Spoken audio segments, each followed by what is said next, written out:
channel. Huwag kalimutan mag-subscribe at pinutin ang notification bell para lagi kayong update sa aking mga videos, guys. So, ngayon, pupunta tayo sa likod para mangunguha tayo ng mga okra, guys. Kasi marami na pong bunga ulit. So, yun, guys. Pakita ko sa inyo. So, yun, guys. Dahil mainit, may sombrero ako para hindi masyado mainit kasi sobrang sakit ng init, guys. So, umpisa na natin ito, guys. So, sobrang dami na. Ang dami ng bunga, guys.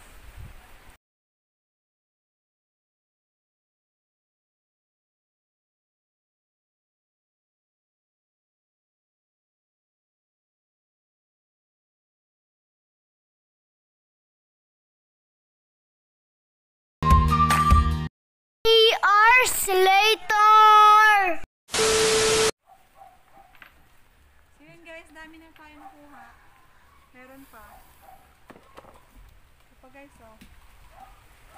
Dami. Huwag mo upuan yan.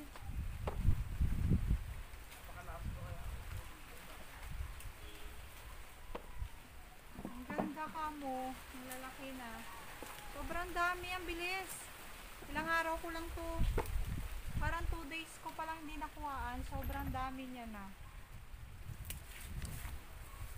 Ang dami. Ang ganda. Tanggalin. Guys, so ang dami. Yan. Marami lang siyang langgam. Kaya ingat lang dahil sobrang kate. At dapat pag nag-harvest kayo, pagkatapos nito, maghuhugas ka ng kamay kasi sobrang kate. Ang kati-kati niya talaga, guys. Kaya delikado siya sa mukha. Mangangati ka talaga.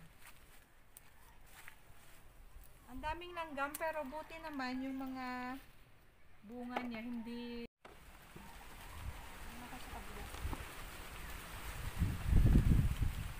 naka-time slap pa rin ba siya?